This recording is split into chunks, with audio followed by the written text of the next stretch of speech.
Hey everyone, it's Marcel, and this is another episode of The Vault on the Road. Today we are in Bozeman on the Montana State University campus with the Montana World Affairs Council for their annual event, EconoQuest. So stay tuned, we have some really great conversations coming your way. So we are at EconoQuest on the campus of Montana State University, Bozeman. Welcome. Do you want to just give a little introduction of yourself, who you are, and what you do? Yeah, thanks a lot, Marcel. I really appreciate the opportunity to get on this podcast and talk about what the Space Force Association is all about. My name is Bill Woolf. I'm a retired Air Force colonel where I spent 24 years focusing on space superiority missions. And so it made a lot of sense when I retired in 2018 to found an organization to interact with the Space Force. And a couple months after I founded it, the Space Force stood up. So we've been around for six years. And what we do is we educate folks about what the Space Force does. For those who want to start their space careers, regardless of if it's in the commercial, civil, or national security sector, that they have a way to on-ramp into that career. So really excited to have this discussion today. Wow. Thank you. Thank you for your service. This is we'll probably have to do an hour long at some point, like a long format, because I'm so curious and have a lot of questions about just all of what you just said. But we're at EconoQuest, and so I have some EconoQuest-esque related questions. Have you sponsored this before? Because you are a sponsor of the event. We are a sponsor of the event, and this is our first time sponsoring this event. Good. And it's because, I founded Space Force Association at the national level and global level. So we have chapters across the United States and around the globe. And so I wanted to start SFA Montana. So I'm starting SFA Montana chapter, and so here I am supporting EconoQuest here in Montana. Here you are. So it makes it sound, where are you based out of normally? Wolf Creek, Montana. Oh, you are? Okay. Yeah, just north of Helena. Did you grow up there? No. Okay, sorry. Wouldn't that I been have nice? a lot of rabbit hole questions to go down, so I'll try to contain my excitement. Real quick on that, because it is interesting. We live off-grid, 20 acres, middle of nowhere. Wow, I really love that. But I fell in love, my wife and I fell in love with Montana when we were stationed here. This is our first duty assignment, was in Great Falls. Yeah, okay. So I was up there in Great Falls, and I'll say the year, and I'm going to date myself, but let's just say the mid-90s. Okay. And we fell in love with Montana. We've been trying to get back ever since. So in 2020, we sold everything down south, and we went all in on Montana. We've been landowners since 2000. Wow. Well, welcome back more formally to Montana. We'll call it your home state, That's even right. though maybe it's not. We'll call it that. Cool. Okay, so you guys are in Montana all across the country, the world. So my first question for you is, why do you think programs like EconoQuest are important for Montana students and the future of our workforce? Here's what I'm really excited about. This is the first time I'm witnessing and attending EconoQuest. And in my short couple of hours that I've been engaged in the programming, I'm already very excited about the future of this country. Me too. These high school students are tackling some big challenges, some big problems, and they're excited about it as well. And they can talk eloquently about it, and they know exactly what their niche is. And so it's critical for these types of programs to happen to give the students an opportunity to demonstrate their expertise, to create the knowledge that they know they're going to need as they enter the workforce. And yeah, like I said, I've been nothing but excited with interacting with the students here today. I know. I'm very excited for the future because of them, but they're also, like you said, just very articulate. And I think they also see, because I had a couple of them on earlier, they were fun. But just talking about the importance of networking and building relationships. And they were just really speaking highly of wow, we have access to not only foreign, consul generals and others, but also businesses that are here spending their time with us. And they just were very appreciative of that. So really cool. Yeah. And Montana's great for that. It is. You want to talk about a network. Montana's one big statewide network. Yeah, we could probably list off some people we know that are in Great Falls, right? That we know together, but we'll wait and save that for later, maybe after dinner. So I think to this, and I'm excited to hear your perspective on this, but from your perspective, how's Montana connected to the global economy? Interesting. There's a lot of opportunity here in Montana. And what I've been talking to folks around the state about is, what do you think the sectors are, the big economic sectors here in Montana are? And obviously, we point towards agriculture, and we point towards tourism. Those are some easy ones right out of the gate. All I'm saying as a proponent for technology, specifically space technology, is we should examine how the space economy, how Montana can help impact the future space economy. So not a lot of people know this. The future space economy is going to be estimated at about $2 trillion. Wow. That economy is underpinned, just like any other economy, it's underpinned by a strong national security apparatus. So the real question is, what are the opportunities here in Montana, specifically Montana State University, Montana Tech, to not only generate the workforce that we know we need, but to retain the workforce here in Montana? Are the companies here creating an opportunity for those graduates from MSU and from Montana Tech to stay here in Montana? I can't tell you how many times I've spoken to space technology companies and talking to folks who graduated from MSU, and they said, yeah, if there was an opportunity to stay in Montana, I would have. But I had to go where the opportunities were. I think we see a lot of that in specialized engineering and in other fields too, but like they can't, if they want to work in biotech or other things, there's only so many things they can do here, and to get that experience that they went and got their degree in, they have to leave the state. But something seems to always pull them back, and we call them boomerangs. But that's right. You're kind of one too. Yeah. I sure am. You know, I'm happy to be one too.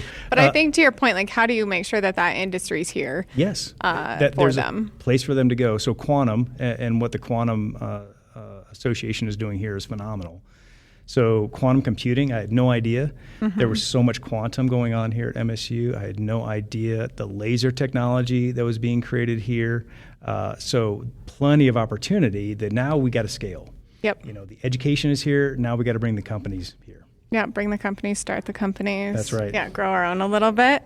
Yeah, I really like that. So, you know, as a business person, someone that founded your own company, what's a takeaway or message that you hope these students take away with when they leave EconoQuest after everything wraps tomorrow? Here's what's interesting about this generation.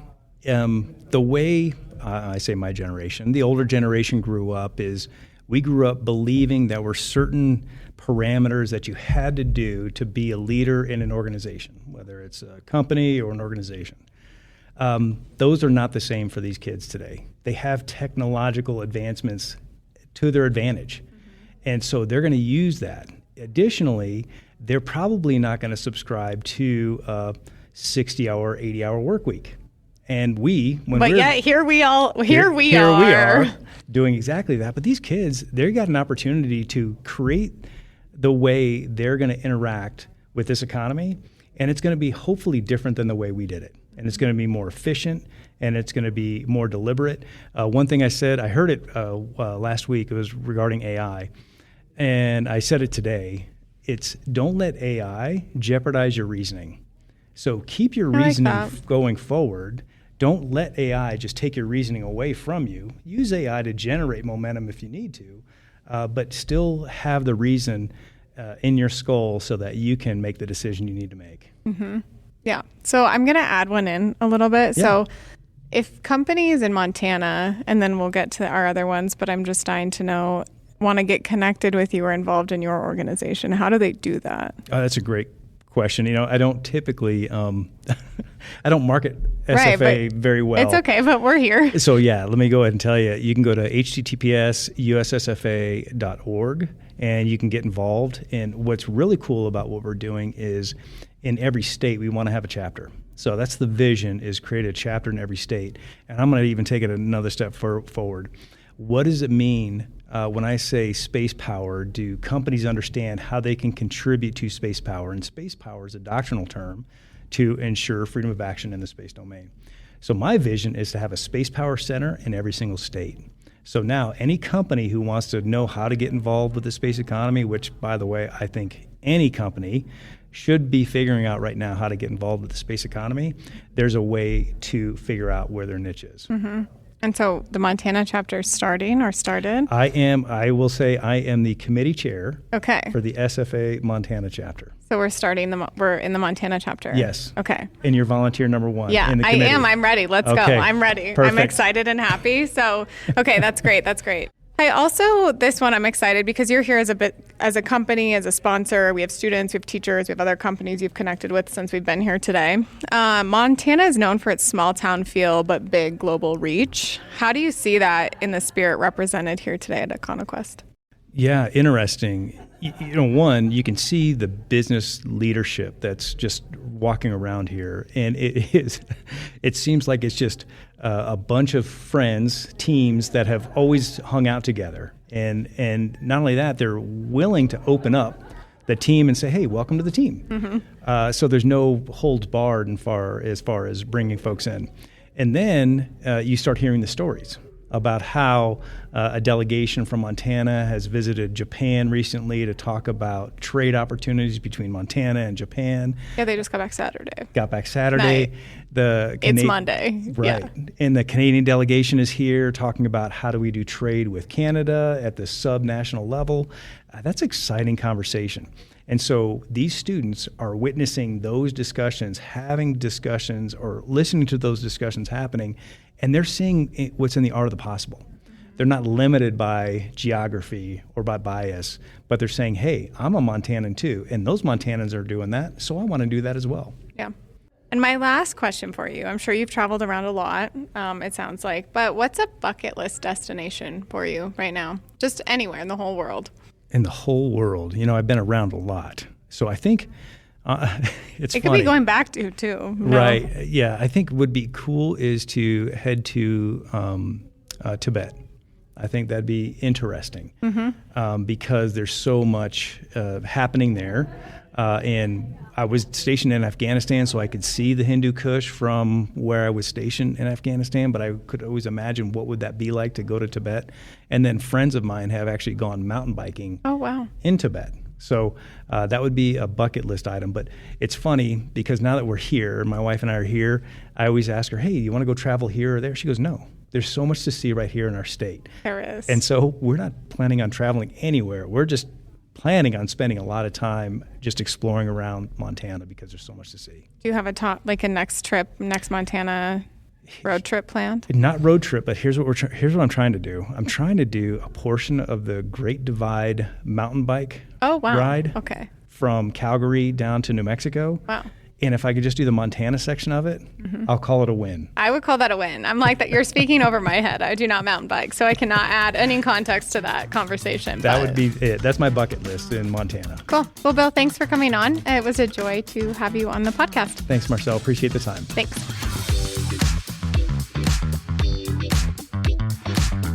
So we are at EconoQuest in Bozeman on the campus of Montana State University. And I am sitting here with some students from Sentinel. Do you guys want to introduce yourselves and tell us what year you are and what brought you to EconoQuest? Yeah, so I'm Eil Steinberg. I'm junior at Sentinel High School. Luca and I here are on the same team.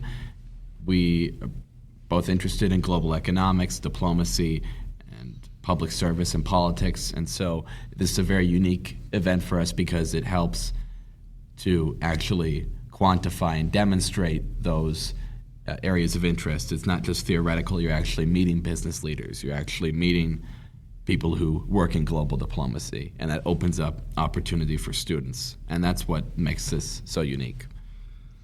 Yeah, and my name's Lukac Khomenko. I'm a senior at Sentinel High School, and I came to EconoQuest because, well, it's my third year, and I had a lot of fun, coming back and trying different industries each year for different regions of focus have really opened up my eyes and perspectives in the role that Montana plays in the entire global trade as a whole. And also, I hope to pursue my interest in international affairs and international business one day when I pursue it in college. And so this will definitely provide that as a opportunity and a gateway for that to make it, for that to be reality. Yeah, this is like a really good foundational thing to have like under your belt experience, just as you look at what does college have to offer and using some of these experiences. So you guys are my first students on today. So for those listening, which there's a lot that maybe don't know what EconoQuest is, and you guys talked a little bit about projects, but what is your role as a student in EconoQuest? Because this is an event all about for you.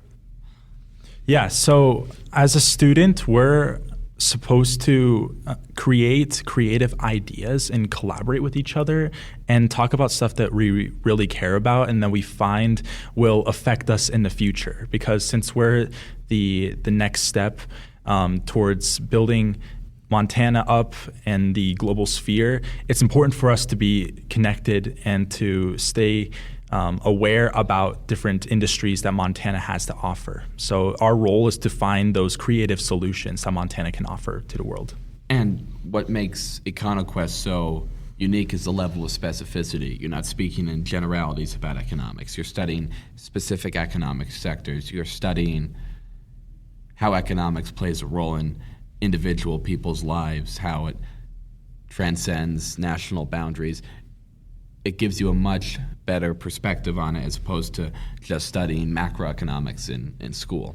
Okay. Yeah. And are you guys the other two that are like in your leadership team of your club at school? Yes. I am the vice president, and Eli, you are the secretary. Yes. Oh, you're the vice principal. I didn't know that. I think that's really fun. I love that for us, vice president. Yeah, because I was sitting with your other classmates and they're like, the boys did a team, the girls did a team. So are we competitive with them a little, just tiny bit? Well, we want them to do well, right? We're diplomatic. We all want everybody to do well. Yeah. So tell me about your guys' project. So this project. What Luca and I are doing, and I should also give credit to Weston Schick, our third team member, we're marketing, and this again gets into the level of specificity here. Yeah. We're marketing cattle embryonics and cattle genetics to beef-producing countries in South America, Argentina, Chile, Brazil, Peru. And Montana has several advantages there. We talk about comparative advantage. Yeah, what's our comparative advantage? Well, number one, we have already greater studying into cattle embryonics in Montana and at MSU. We have already companies that are specializing in that in Bozeman and Laurel, I believe, right? Yes. Yeah. And we also have, by virtue of being a beef-producing state, we have better breeds, and we have people with experience in the agricultural sector who can provide expertise to those countries we're exporting to. And what's your slogan on your booth, on your little, I forget what they call them, the three? The panels. Yeah, the panels. Our slogan is actually raising the stakes. Yeah, I saw that one. Yeah. I didn't want to say it because I'm like, well, it's not theirs, but it's pretty clever. Thank you. Yeah, it relates to the idea that we're building the beef industry in those South American countries, and so we're building them with premium Montana cattle by using our embryonic technology to send them to those countries. So yeah. We definitely came up with that slogan ourselves. It definitely wasn't AI. We didn't use chat for that.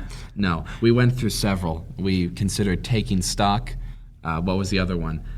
Cattle genetics, a bunch of bull, ? So we went through several. You have to have something like clever and catchy, right? Yeah. You want people to remember you. Yeah. Right. So you guys have been doing this for 3 years. You're at 2 years, 3 years? 2 years. 2 years, 3 years? 3 years, yeah. Okay, so we've been in it. We've learned a lot.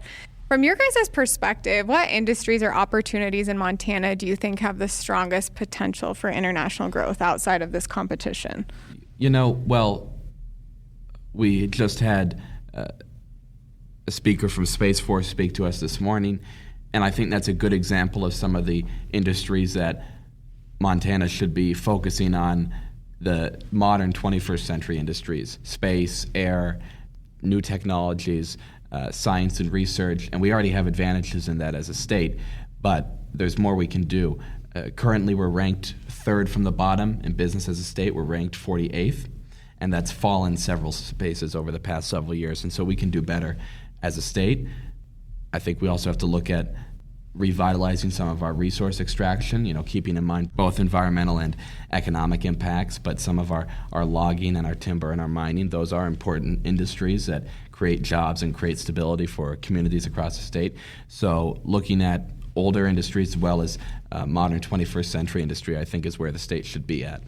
Yeah, just to add on to that, I think also if we look at the critical minerals that are being used in new technologies, Montana has many different sites where critical minerals are being extracted and can be extracted in the future as well. And so if we continue to use Montana's extractive advantages while also using I guess if you consider an industry even as ecotourism as one example, that's another really good opportunity that Montana has, since it's the fourth largest state in the United States, and we have some of the most pristine wildlife habitats. And that's kind of like, you can't have resource extraction and ecotourism, but I think there's a balance that's been struck in Montana almost between those two industries, and I think that's really what's made Montana such a special state, in the United States as a whole. Yeah, so you guys have been here a few times, so you kind of got to get the lay of the land. You've competed. You probably do the spring event too, I would imagine. Yep, we both do Academic World Quest. Yes, thank you. I couldn't remember what it was called. What do you hope for students that maybe are thinking about, like maybe aren't here today, or students that are here for the first time? Like, what do you hope they take away when they leave Bozeman tomorrow? Well, I hope they take away a new, more direct perspective. Actually being able to sit down. We were eating lunch with business leaders and people from Department of Agriculture, Department of Commerce, various business leaders in photonics and other industries, being able to actually talk to those people and hear their concerns and hear their perspectives. And anything to do with social studies, and this is a social studies event, is hearing different perspectives from different people. So that's what I'd hope people take away. Yeah, and I think one key thing that we need students to always remind themselves of, and this goes for me as well, I've learned this over the years, is just going out there and just being yourself, being authentic, and putting yourself out there, whether that's in a competition like this, and also just networking with people and having that practice of working with real business leaders in Montana, in your home state. You can bring that anywhere, whether you're in New York, whether you're in Tokyo, whether you're in London. You can bring this anywhere, of these skills of networking and being able to connect people. And that's a development that the world is heading towards, is that we need more connection. We need to focus on Montana being connected with the world, whether that's through digital technology, whether that's through photonics, or whether that's even still through extractives or building bridges between people. When we're focused on that, if we're focused on that as students, then I think that we can have a really great experience from this EconoQuest competition. Yeah, so you guys have been in this realm for a while. We've talked on that. I think what you said is really important, right? Like, even as adults, like, it's really about relationships, networking, like having those strong relationships. So when you do need something, you can pick up the phone or text, whatever you guys do nowadays, and call someone and be like, hey, here's what I'm thinking. From a diplomatic international trade perspective, being at EconoQuest and the other academic World Quests and things, what are some of those things that you guys have learned from diplomats you've met, business leaders you've met at these types of events that stand out to you? Well, expand on what Luca was saying. I think connectivity is important, and countries being able to solve their problems constructively, not destructively, is important. So, for example, we were just meeting with some of the members of the consulate from Canada, and that's a country that right now we're in the headlines with, we have some tension with. And just like with any country, there's always going to be problems and difficulties in our international relations, and those are things that we need to sort out. But we should do that constructively, whether it's in trade or foreign policy or national security. Any of those things, we're better off making allies and friends in the world, because that makes us stronger instead of burning bridges. What does constructively look like to you? Dialogue. The idea that not talking to countries is punishment to them is ridiculous. And the same thing with economics and trade. There are problems in our trade relationship with the rest of the world. America doesn't get a fair deal for our economic standing. We don't our workers are often short-sighted, but the way to solve those problems of outsourcing and unequal economic growth is diplomatically. It's not to cut off trade. It's not short-term ideological policies that aren't nuanced, that don't meet the moment. Yeah, just to expand, I think what I've learned from all of these diplomatic leaders is being able to have an open mindset to different perspectives from what you have been taught the narrative of, like whether that's shifting your perspective on how Asia, for example, views the United States has been a key interest of mine, and I wish to pursue that in college. And being able to build that relationship and see both sides is definitely a skill, not only in human relations, but as well in international relations as well. So I think being able to nurture that is an extremely important skill. Yeah, I think those are both really good insights shared by both of you. So my last question for you, and I'm excited to hear what you both of you say. What's your ultimate bucket list destination that you want to go, that you maybe haven't yet across? And we're not just limited to Montana. We're talking about the whole world. I want to go to the cafeteria. I'm hungry. You're still hungry from lunch, okay? I'm kidding. You can go get a snack. I'm kidding. I would love to go to India, which is where first place team went last year. I talked to one of those students. It was really fun to hear her perspective of the trip. Yeah. So that's a place I'd love to go. And also the focus region this year, I think Latin America is a place that, quite frankly, doesn't get enough attention in American media. Our relationship with Mexico, Brazil, Argentina, those countries, it's going to be very important into the 2020s and the 2030s. So that's another place I'd like to visit. Yeah, I would say there's different categories you can put this in. Like where would you want to go? I would say for enjoyment purposes, I would love to go to Thailand because I just love the culture there. I love the history and learning about all of the history that's happened. I love just history in general. And I would say if I were to pick somewhere that's meaningful to me and in terms of my career, I would love to go to somewhere like New York City and go to the UN General Assembly building, or go to The Hague in Brussels in Belgium, just because those places, I think when you're there, you kind of realize, wow, this is really where the world revolves around, and it's just extremely enlightening experience. Yeah. Well, guys, it's been fun. I'm glad you're at EconoQuest, going strong. Good luck with your competition, and thanks for joining us on The Vault. Thank you.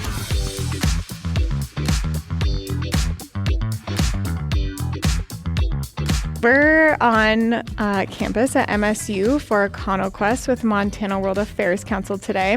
Excited to be having this conversation with you. But before we get into my list of questions that I have, do you want to just introduce yourself, tell us who you are, a little bit about what you do?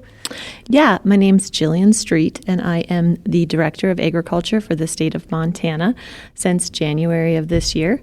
But prior to that, I'm a proud entrepreneur, business owner, fifth-generation family farm. My husband and I have the pleasure of running, and we are just avid entrepreneurs. I love that. So you guys, you do the farming by day and this by day, so you're busy. Traveling across the state probably a lot. Yeah, a lot of national travel, a lot of international travel in the capacity as the Director of Agriculture, and a ton of state travel. But I love traveling across the state of Montana. It's just the vast differences from every corner, but it all comes together and makes the most wonderful people. Yeah, it does. I enjoy traveling across the state too. So my first question for you is, why do you think programs like EconoQuest are important for Montana students and the future of our workforce? I believe that programs like this plant a seed. And so maybe a little... I like the egg. Okay, yeah, okay, maybe a good. little corny. I'll go back to my egg background. But that's really what it is. There's a lot of fertile ground out there in these mines. And if we can plant the seeds, that's really all it's going to take to get a couple of them to grow. I mean, as a producer, every seed that you put into the ground, you don't expect to grow. And you don't expect it to... I guess more importantly is when you plant one seed, the amount of other seeds that can come off of that. And so I just think that these kind of programs are a fabulous way to get kids involved with other people around the state, with their peers, with leaders in these industries, and have access to ideas and markets that they wouldn't have in their small little hometowns. Mm-hmm. Yeah, they wouldn't. But I think it's cool that they come from all across the state to be here together. Absolutely. That's really cool. I've met kids from Helena. I've met kids from Lame Deer. I've seen kids from Chester, my hometown. Yeah, I love it. Yeah, so every different, genre of school districts is here, and that's really, really cool. Yeah, and on campus, which is fun. My next question for you is, from your perspective, how's Montana connected to the global economy?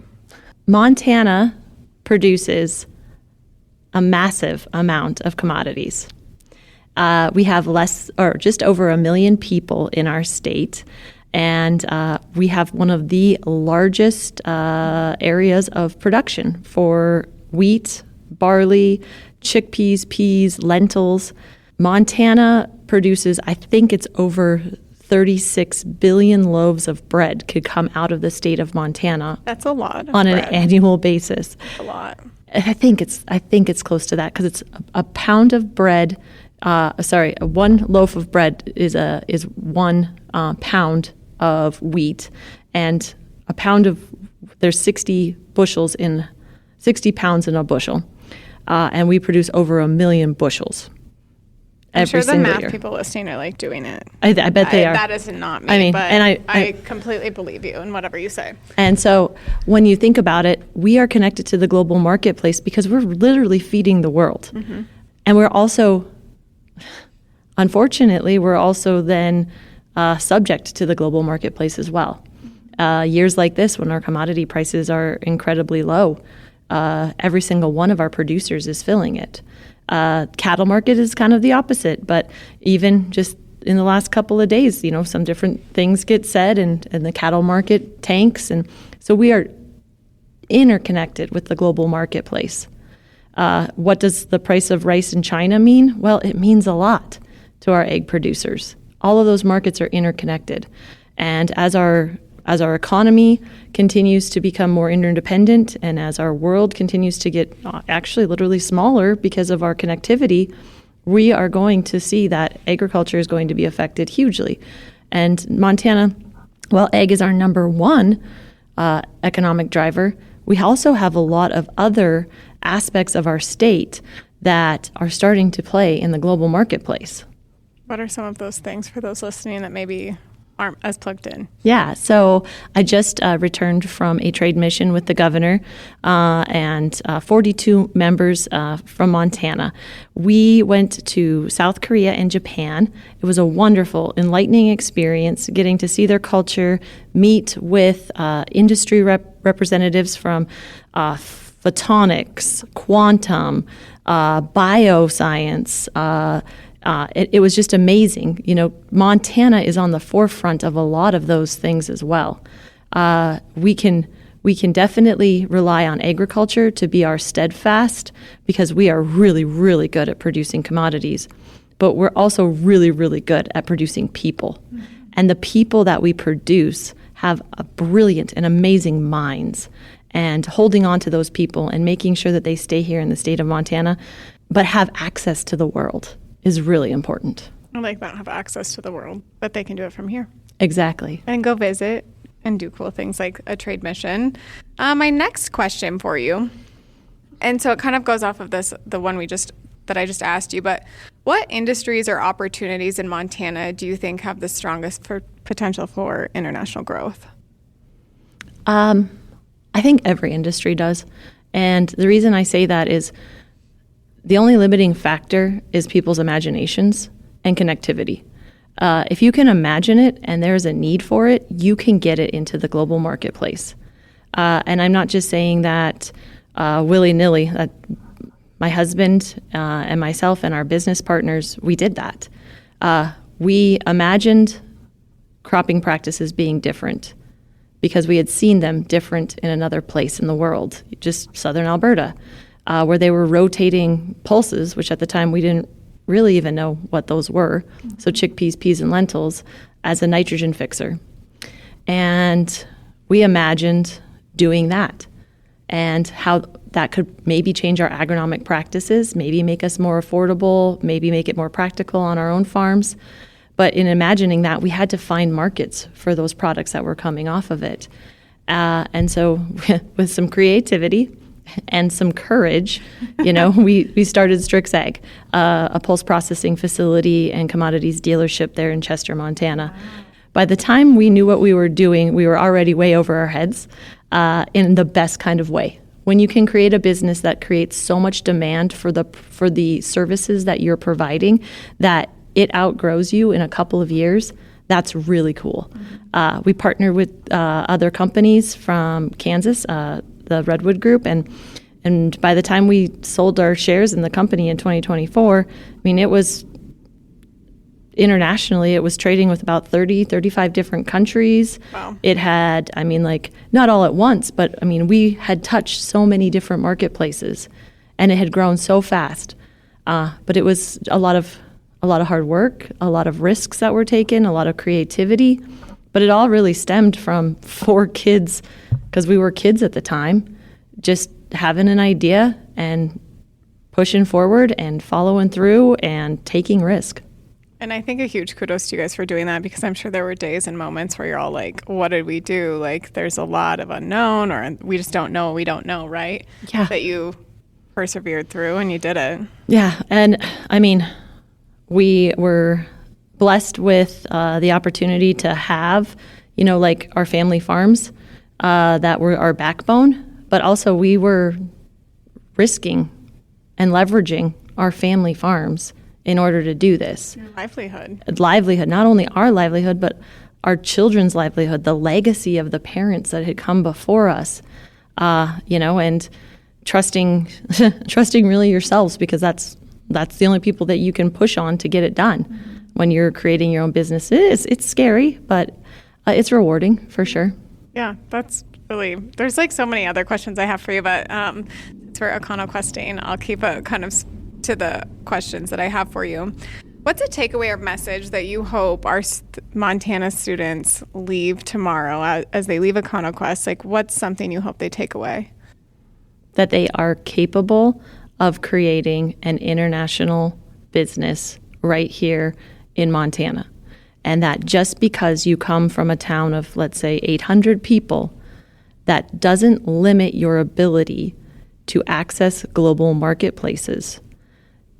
You're the only limiting factor in that. And you have to just push and persevere. And there's so many opportunities in Montana. There's really great resources, right? Like connections, you guys at the Department of Agriculture, the Montana Department of Commerce, and Nikki and her crew, Brigida with the Montana World Affairs Council. There's just so many resources and people that I think want to rally around you to help you be successful with whatever it is, right, that you're wanting to do. Absolutely. In building our businesses, we have relied on every single one of those resources that you just mentioned. And it's actually a benefit of being from a small state that you have all those resources and not that much population. So it's really one-on-one. You can get one-on-one meetings. You can sit down with, those people, and they will take time and they will research and they will dig in, because they are just as vested in your success as you are. Mm-hmm. And there's a lot of advantages too, right? Whether if you're, like a veteran or a woman or other thing categorically that you can hit as a company, as a business, that also open up other incentives and options for you that maybe you just didn't even know, right? Yeah, I guess, and just across the entire thing is Montana is still a rural state. And so there are a lot of opportunities in rural development that come from a federal level or a state level. And so, just because you come from a small town doesn't mean you need to think small. It's actually quite the opposite. Think big. And you have that grit to do it too. I come from a little town too, and I just think some of the best people I've ever met are from a small town, because they just they have to figure it out because no one's coming. Yeah, and I think it was said earlier today. I heard it, and it's in Montana we don't have access to all of the resources all of the time at the tip of our fingers. You can't hit the button and have Amazon deliver something in 30 minutes to your doorstep. I still have to drive 90 miles to buy a pair of blue jeans.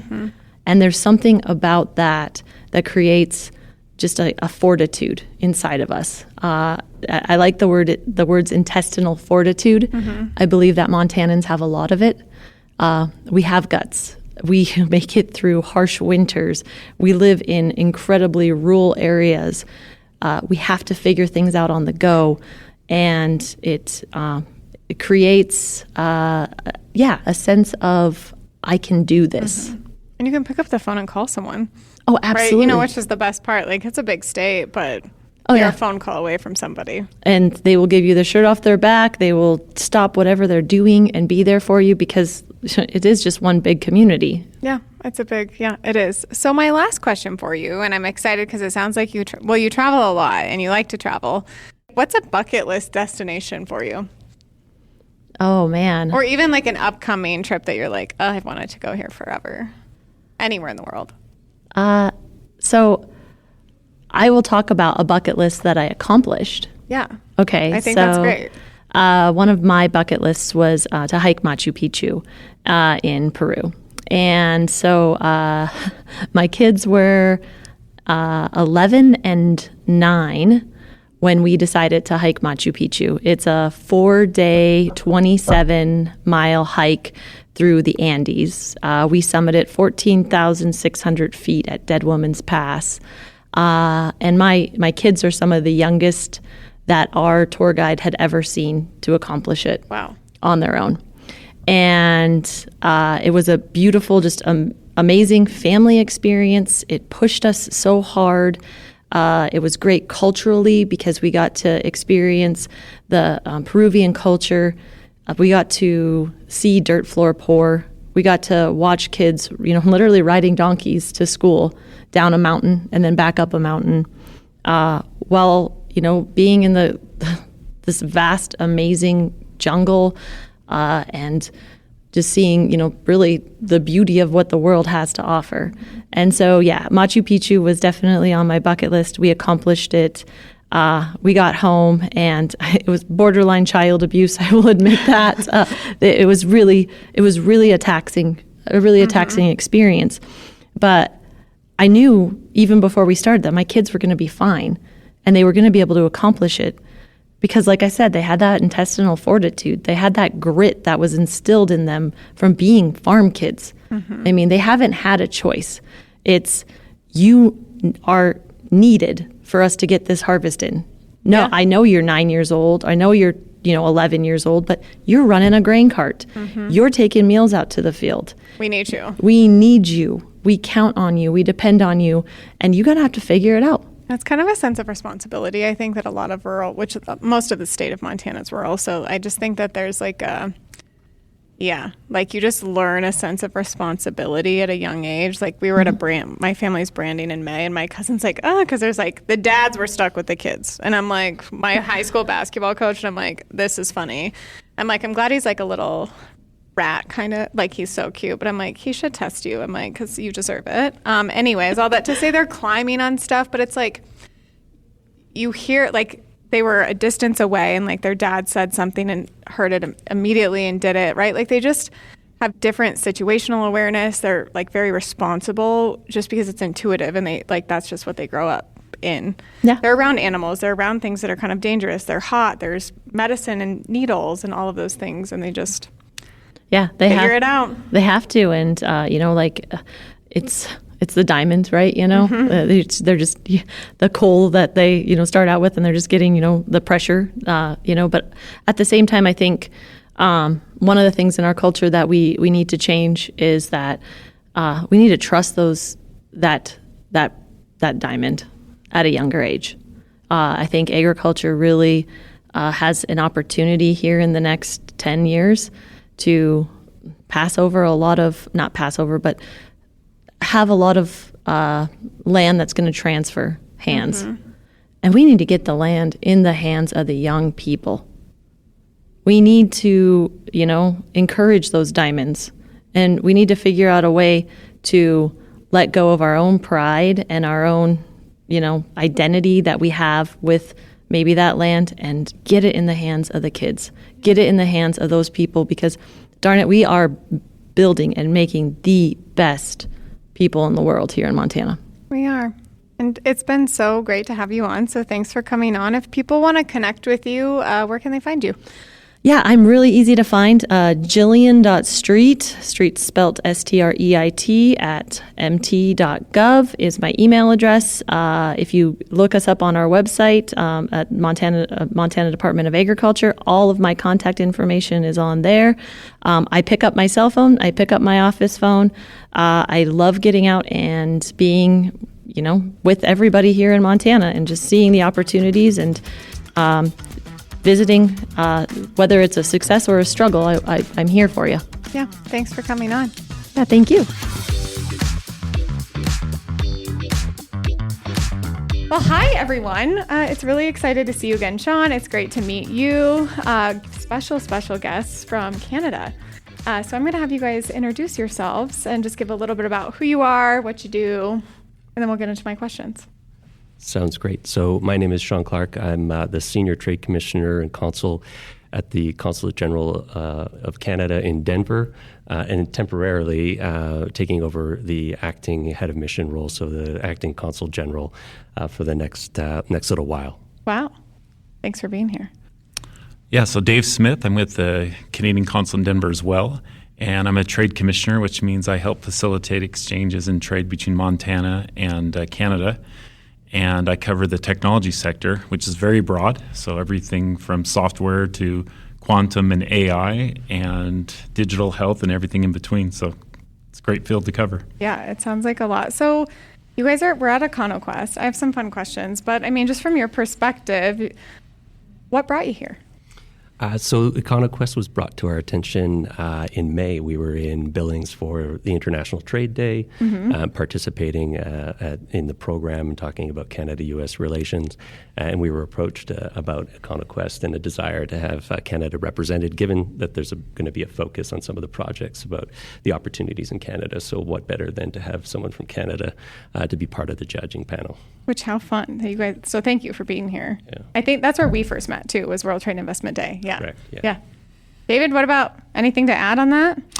No, just on the technology side, there's a strong photonics and quantum industry here in Bozeman, and since that's an area I cover, I'm looking for ways to make those international connections, particularly with just north of Alberta. There's a great quantum sector as well, so I thought it'd be great to be here for EconoQuest to help build those international rapport and bridges. Mm-hmm. And from your guys' perspective, why is it important to be here and engaging with students, right? These are high school students that are here. They're over at the Museum of the Rockies right now. But why is it important to talk to them now at the age that they are? I think it's important to engage with everybody, but in particular, this is the next generation that's going to be leading some of these initiatives, or some companies, or working on some of these technologies that are emerging. I mean, we just did a tour of a lab where I'm not someone who's been educated in the sciences, so me neither. Right. But here we are, and it's fascinating, and it's such a topical issue and topic that comes up in our day to day, whether it's quantum or AI. So, what better way than to learn from students that are actually engaging in these technologies and these studies, and to hear what their perspectives are from a student's perspective, but then also to sort of share the Canadian perspective. It gives us an opportunity maybe to influence them a little bit more about the importance of our relationship. I just think also from these students, as they're opening up into the world, there's so much information that's out there. You can learn so much about other countries and how to do business. It's so easy to do, and if we can be here to promote it or to give some energy behind it, we're excited to do that. And honestly, there's so much more that we have in common than differences. I view it as people over policies. That's great that we're here to be a part of that and to help further their interest in international work. So you kind of mentioned some areas of opportunity for growth. What do you think that looks like between Canada and Montana? Well, there's still quite a bit of economic integration in the energy sector, no doubt. I mean, that's the vast majority of the trade between Canada and Montana, as well as agriculture. But I think where we're heading, particularly in the tech sector, energy, natural resources, critical minerals, I mean, these are all really important sectors where we're in Canada investing a lot of effort, resources.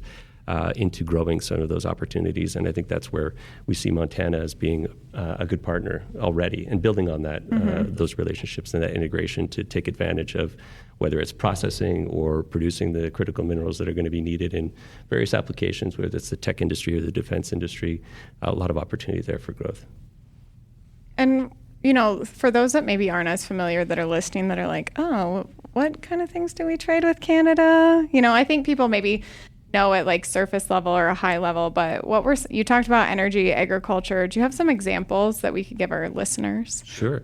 So Montana imports quite a bit of crude oil from Canada. So this is a different type of oil than a crude that you could procure out of, let's say, the Permian Basin in Texas. It's coming from northern Alberta, so it's a heavy sour crude. And they have facilities, primarily in buildings, that have been configured and built to specifically process that crude oil, which then goes on and is distributed throughout the state and in other states in quite a significant quantity. In fact, we were in Billings last May and we had an opportunity to reach out to some of the facilities there, P66, because they bring their crude in almost predominantly from Alberta in order to meet the needs of their operation. And so we were talking about tariffs and what impact that was having on their company.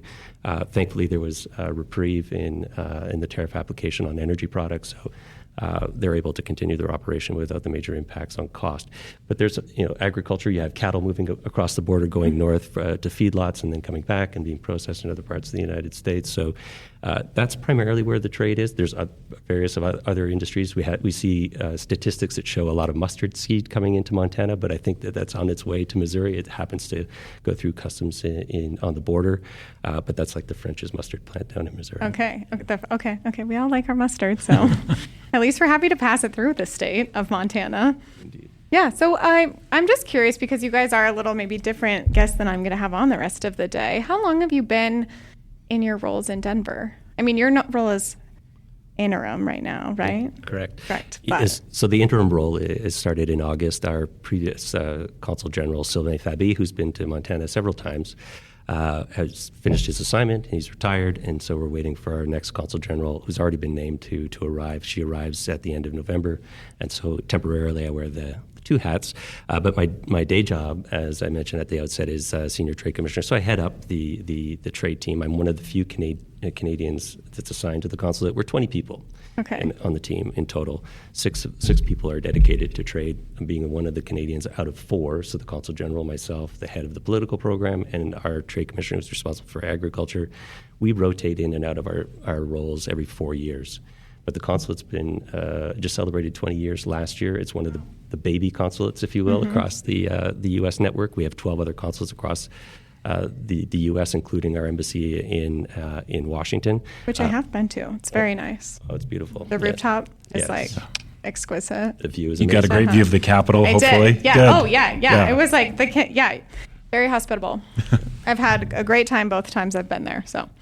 And prior to coming to we're based in Denver, but we cover a territory that includes Montana, Utah, Wyoming, and Kansas, as well as Colorado. So that's the territory that we're responsible for. And so prior to coming to Denver, I was back in Ottawa doing trade policy, trade negotiations. So business development, trade promotion, FDI attraction is kind of my role now. And so we rely on David and others in the team because they've been with the consulate for a much longer time. They have the resources. They have the networks. They have the knowledge and the corporate history, and carry us through. They do a lot of the heavy lifting, but I won't steal David's thunder. I'll let him. I've been there since the doors opened. I guess it's my 20-year anniversary. So congratulations! Well, that's thank a huge you. milestone for Canada and you. Yeah, and I've just really enjoyed fostering this relationship with Canada and Montana, and I just think it's something that I've enjoyed so much over the years, and it's something where we build out that network, and where the other Canadians, I'm a U.S. citizen, so they'll rotate through, but I'll keep that corporate memory going, build out the network, so when an issue arises, we have the people in place to call upon or to build those relationships when we need them. So as we look towards 2026, which is coming in quickly, what are some things you're excited about? Excited or going to be busy with, I guess, in 2026? Maybe both. Yeah. Well, for us, it's where there's a lot of preoccupation, as you can imagine, is in the USMCA review. So the free trade agreement that that manages the trade between Canada, U.S., and Mexico, is up for a review this year. And so a lot of what we've been doing is really trying to reach out to companies, investors, to reiterate the importance of this process. And, a lot of people say, well, I'm not really bothered. Nothing's affecting my business, thankfully, because any good that is covered by the agreement isn't, unless it's aluminum, steel, autos, or lumber, isn't affected by the tariffs that are being imposed on Canadian imports. So, it's a matter of saying if you want that good arrangement to continue, is to make your voice heard, to let the administration know. There's a comment period that ends on November 3rd, just to say that yes, this is a good agreement that benefits Montana, and we want to see it continue. So that's part of our effort, is to continue that advocacy, but also to help companies navigate some of the challenges of the supply chains, and to let them know that maybe Canadian suppliers might be able to help them out in that regard. And what are some of those, and then, sorry, I'm just going to follow up with that really quick. What are some of those supply chain issues that you're seeing and that you are helping them navigate through? So if they have, let's say, an element of their supply chains, right now we haven't seen as many acute problems because a lot of companies built up inventories prior to the tariffs coming into play. But what we're seeing, or what we're hearing, is that there's inventories are starting to dwindle, and now there's an opportunity based on their need to replenish those inventories. If they're subject to tariffs, let's say their supply chain is coming from a country that's affected by the tariffs, and Canada isn't, that potentially is a 25% savings. So we'll help them navigate based on their needs, is then to reach out to, we have a resource of offices across Canada to say, here's a need, here's a business lead, essentially. Do we know of any Canadian companies that can fulfill this need? And so it could be in manufacturing, it could be in agricultural food products, you name it. I mean, the trading relationship is so diverse that it's hard to pick any one single supply chain. What I'm looking forward to in 2026, since I cover technology, is you can't go to any conference without hearing the two letters AI. And it's so pervasive. And Canada is the first country that came up with a national country strategy. So it's well positioned to move forward, but it can't do it by itself. So that's why we need relationships. And that's one of the things, one of my goals here is to help build that corridor, that innovation corridor that would go down from Alberta to Montana, so we can get joint research coming together, so we can share resources, so we can share funding too, to make sure these projects get new technologies that will be commercialized, which will improve our lives and result in economic prosperity for both of our nations. So I'm excited what I see here, looking forward to build on it, and I'm just going to have a lot of follow-up as I go into 2026. Yeah, and so you talked a little bit about that strategy. What are some of those key takeaways from Canada's strategy? Well, I mean, some of that strategy is seeing where there's complementary technologies, because Montana has some equipment or skill sets that Canada has a void. And if we can merge those two together, that's going to expedite the research. And I think it's opening up those dialogues. I think it's working towards a MOU, Memorandum of Understanding. And if we can get those exchanges, it will just strengthen this whole North America platform, and we'll be better for it. And like I said, AI, it's not going away, as we know. No, it's not. And no, it sure isn't. And Montana is well positioned, and I think just across the border in Calgary, there's some sisterhoods that we need to build upon, and I'm looking forward to fostering those. And you guys get to lead the way in that, right? Out of your office, your team of 20. Yeah. Indeed. That's exciting. So my next question for you is, so we talked a little bit about it, but what are, like, if you were to say, students, I hope you walk away with X after leaving EconoQuest, what would that be? Well, part of what we'll be talking about is obviously the importance of the relationship. There's already, I think, an awareness because Montana is a border state, and I think the only state that borders 3 provinces. Other states, maybe 2. Yeah.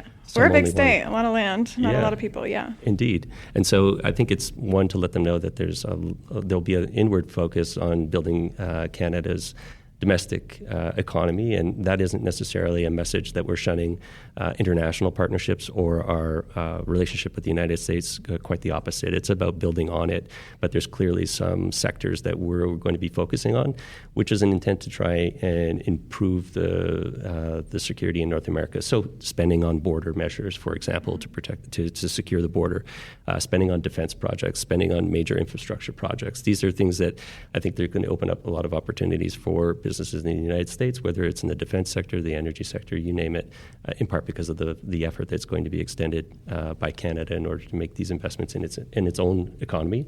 International partnerships and international opportunities are still going to prevail. Mm-hmm.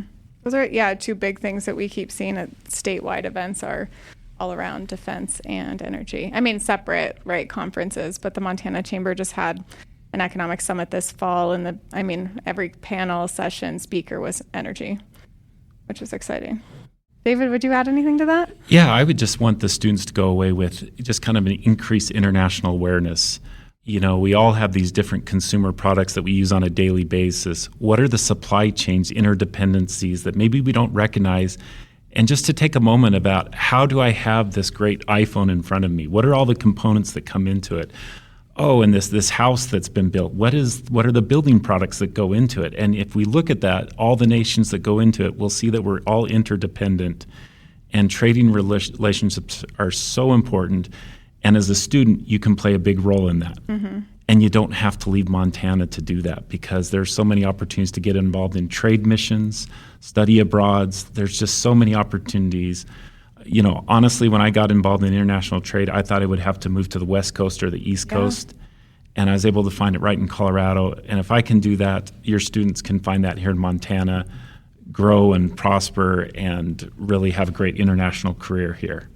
I really like that. And I think there's a lot of companies even that manufacture, build, and make things, and they ship them globally.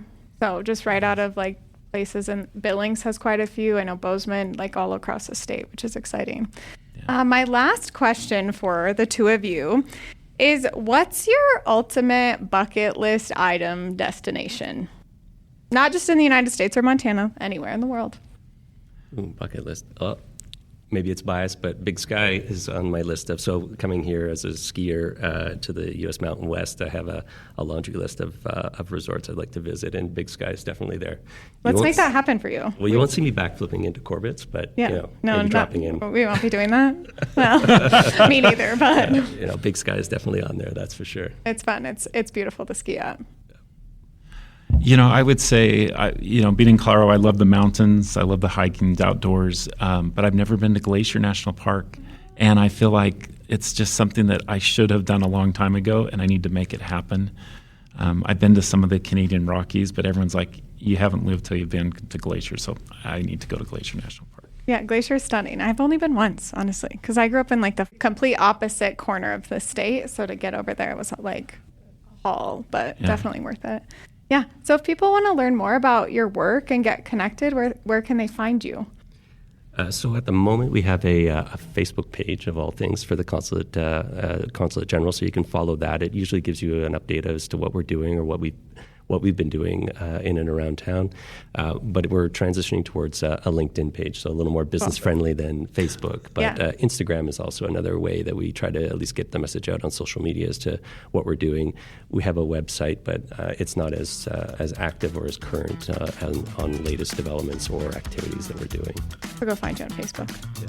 Great. Well, thanks, guys. This has been fun. Thanks for being here. Thank you. Thank you.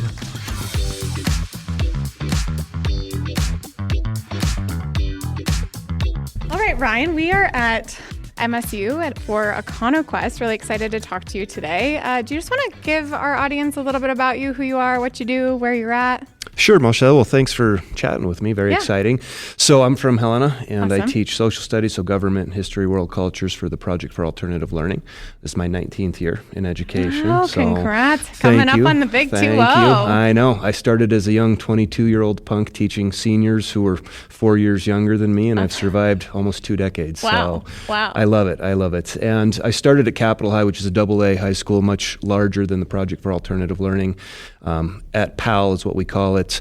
about 60 students in all, and I brought 6 down with me to Bozeman. We came in last night, and we'll be here through tomorrow afternoon. So I'm very fortunate because of the small program that we have. I'm able to do things that I was never able to do at the bigger school. So I love it. Yeah, that's even bigger. I'm from I'm from EconoQuest, so Class C, like that's even bigger than our whole school was, 7 through 12, 60 people. Wow, that's a lot. Yeah. And we call it alternative, but in my nearly 20 years, I've discovered that the smaller the better. Yeah. And the more personalized the education, the more substantive it is. And we have students who are on the precipice of dropping out. And so when they apply to PAL and get accepted, it's amazing to see that turnaround. And you see the transformation from a disengaged student who hates education, never thinks that they'll be able to do anything with their time in the classroom. And before you know it, they're coming to Bozeman to participate in something like this. So, which is really cool. It is. A credit to your work that you do with them. So they're lucky to have you. Thank you so much. How many years have you been coming to EconoQuest?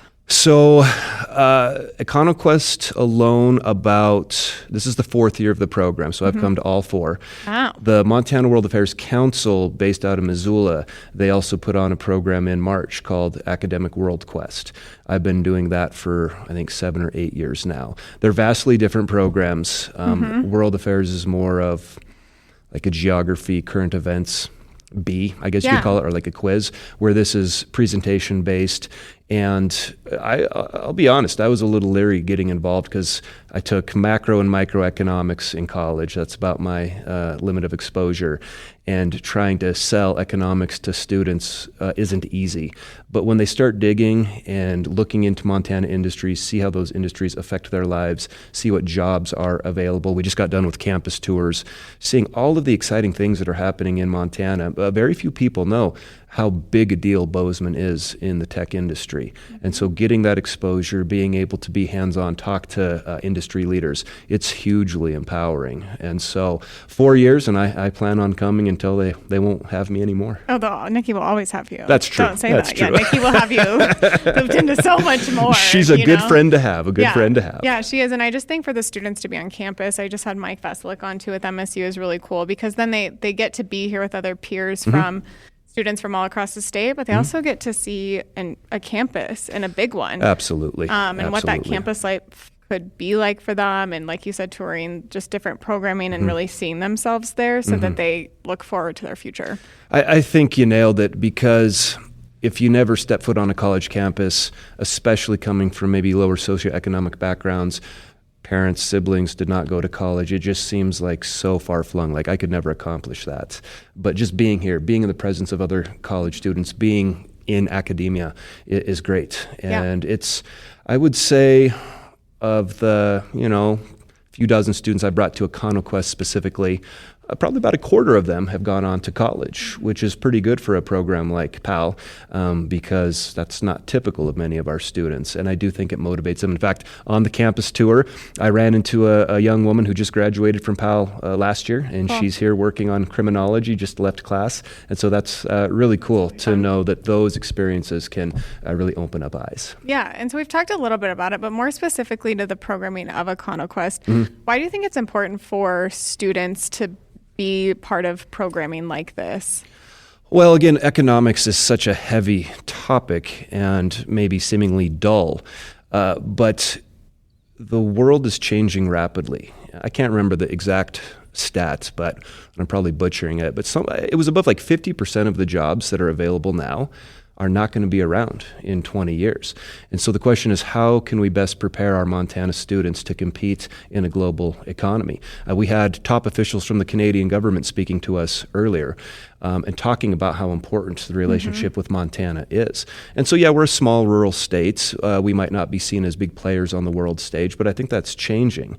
And dependence on Montana products, what Montana businesses are doing, what institutions like Montana State are contributing to the global scene, it's gigantic. And so just letting students know that that's in their backyard, that these opportunities are available, bringing it closer to home, doing the campus tours, talking to financial aid, just making it possible. And so it's not just about the economic part of it or the creation of the poster board, but as you said earlier, just exposing them to the environment and making it less daunting in the long term. And so there's a handful of schools from across the state, but what would you say to fellow educators about, and like maybe words of encouragement to get involved with EconoQuest? That's a really good question. When I was at Capitol High teaching advanced placement government, Nikki's predecessor had approached me about joining, at the time, World Affairs, Academic World Quest. And I just couldn't, because the College Board curriculum is very demanding and you have to kind of stick to it. You don't have time to prepare for something else and then disappear for a few days. And so I understand that challenge. So for teachers in that situation, I would encourage them to maybe explore a bit more than I did. Find ways to make it work. Get students involved maybe outside of classroom time. And I know some of these students do this more as extracurricular activity.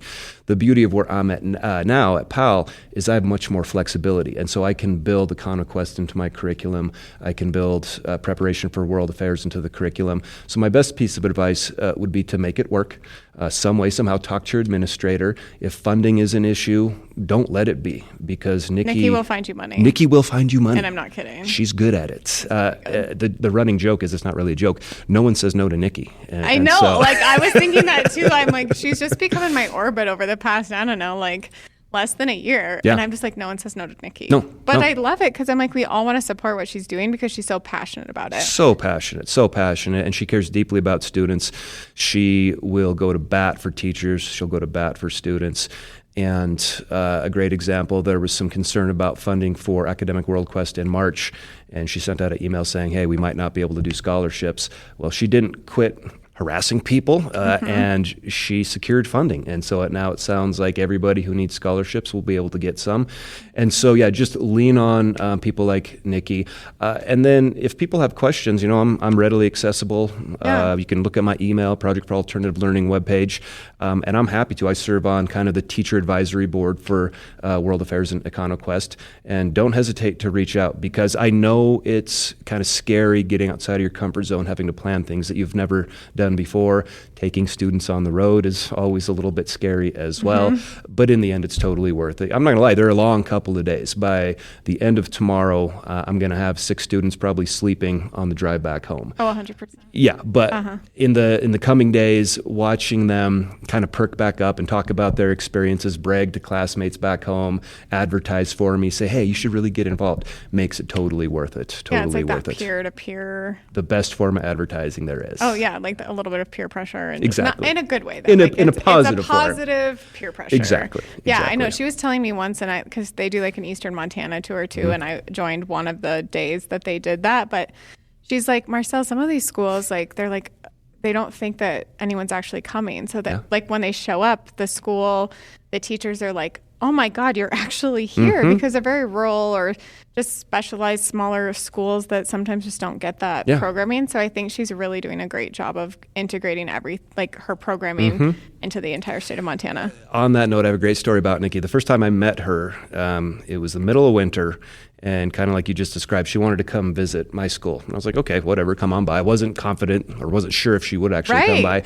She showed up in a walking boot, had a broken foot or something wrong with her foot, with the mayor of Helena, Wilmot Collins, in the middle of a whiteout snowstorm to just chat with me and my students. And there she was. And that is, if that doesn't epitomize her dedication, I don't know what does. Yeah, so that's why we don't say no, because we're just excited and inspired. That's why we don't say no. Exactly. So, for your students, but other students too that are here from across the state, what's a takeaway or message you hope that our Montana students leave EconoQuest with when they leave tomorrow?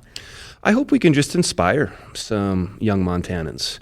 And regardless of how they do, looking at the poster boards, there's some wonderful poster boards that look like a lot of work went into them, and maybe some on the opposite end of the spectrum, but that's just a tiny piece of it. If I could wish anything for students, it's that they meet some new people, that they make some new friends, make some new connections. You know how important networking is, and we preach that, but I don't know if kids really understand that, especially at this age.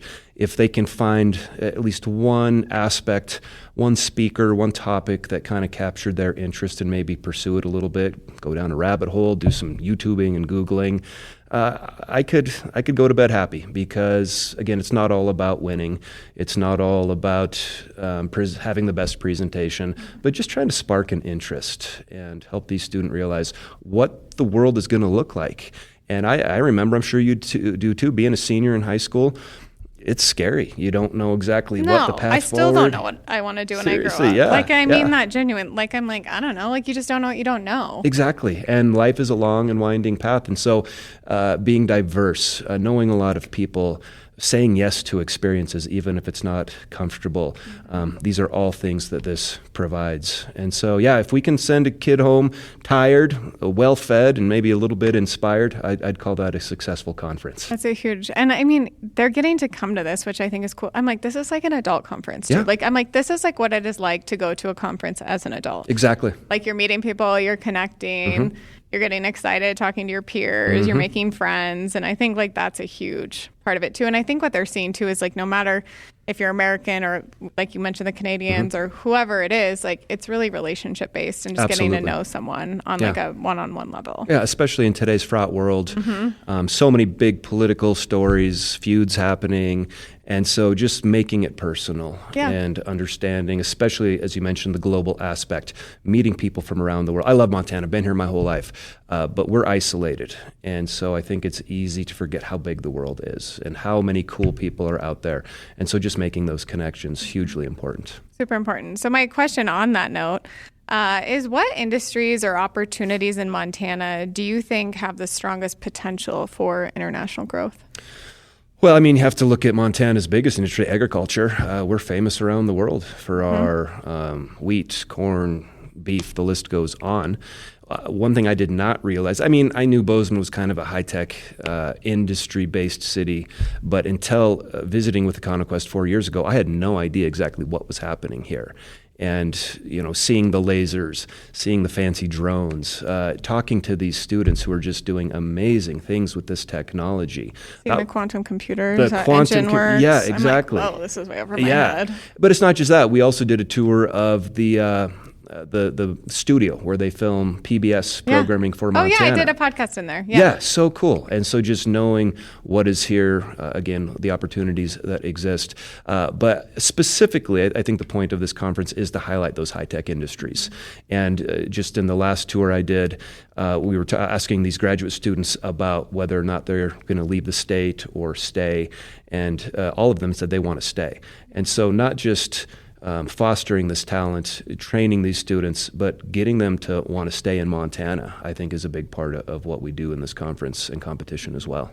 Stay, work, maybe start your own company. Exactly. Yeah, you never know. Exactly. So my last question for you, because we're talking about international things, global things, what's a bucket list destination for you across? It could be anywhere in the world, not just Montana. That's a great question. So I have a 4-year-old son at home. Before he joined our lives, my wife and I traveled the world quite extensively. I've been to Egypt, South Africa, Cambodia, a lot of Latin and South America. The one place that we didn't go to that I'd still like to when my son Eddie's a little bit older is the Congo. I'd love to go to the Congo Basin, go see the mountain gorillas, and unfortunately it's not the most stable part of the world right now, but that's that or Iceland. They're pretty close, but I'd say Congo is the number one spot on my bucket list. How about you? That's now cool. You got me interested. Oh my gosh, no, that's so well, Iceland, I'm going to say on that. So we have a guy in our office, he's great. He'll like take these just like 4 to 5 day like international trips. Like he just went to Iceland for like 4 days and then came back, and he's like, amazing, one and done. He's like, go there. He's like, I don't need to go back, but like his photos were stunning. Yeah. And he's like, the food was amazing. He's like, the fresh seafood was out of this world. Oh, so I can't even imagine. Fun. Yeah. Oh yeah, no, I don't know. When I travel, I don't do resorts. I don't, sit in fancy hotels. We like to immerse ourselves in the culture and the community. My last trip to Cambodia, right before COVID hit. I mean, we got out of there in January when things were kind of getting hairy in Asia. I mean, our tour guide, Ben, we stayed with him and his family. They made us dishes, traditional dishes at home, and those type of experiences, as you mentioned earlier, just making those connections. And I'm still friends with him on Facebook, and we interact, and I love that, making connections that you would never otherwise make. A guy from Montana, buddies with a guy from Cambodia. But it's if you were ever there again, or he was ever here for anything, like even just in the U.S., you'd probably make a point to go to where he was at to just see him and hang out. 100%. So Absolutely. I think that's really special. Yes, yeah. I don't know, bucket list for me. There's a lot of places. I think on my like immediate next destination, I really love Europe. And I'm trying to convince my husband, which I don't have to do much convincing, but I'd like to go to France. Ooh, yeah. And I'm also Polish, so I do want to go to Poland. That would be Even cool. though that one, people are like, oh, Poland. I'm like, yeah, I'm Polish. I want to go. Sure. So. No, I could see that. If I do Europe, which I will, I'd like love to Europe. spend. Oh, yeah. I've spent a ton of time there, so I'm like not a ton, but like in my Sure. yeah. Sure. I And feel there's like other states or countries I need to go to, like Sure. South America. I've never been to Canada, so like that's I've never up there been to too. Canada. I need to make it to like- Canada. I would like to go to Europe for 2 or 3 months and Yes. just travel. And it's so to all the easy. Hop on a countries. plane or on a train. Exactly. Super easy. Yeah. Exactly. Well, Ryan, thanks. This was fun. This was a pleasure. My very first Yeah. podcast. Wow. The vault. So Exactly. Cool. I'm honored. Yeah. Thank you. Thanks for having me. Hello, we're at EconoQuest on the campus of Montana State University. We're really excited to have you guys here. So before I ask you some of my questions, if you'd just like to introduce yourselves and tell us a little bit about you. I'm Steve Eror. I'm chairman and CEO of Solidex, and I've been involved in biopharmaceutical, drug delivery, and bioscience projects and businesses now for almost 2 decades. Wow. Yeah. And I'm Cynthia Tsai. I'm president of the board for the Montana Bioscience Alliance, and I also have my own business since 1995. I'm CEO of EconoQuest, which works with startup companies internationally and nationally to get them launched into the space they're interested in, introduce them to people that can facilitate their mission. And I currently serve on 6 startup boards, and also on the New York Stock Exchange, I'm on the board of Ethan Allen Furniture.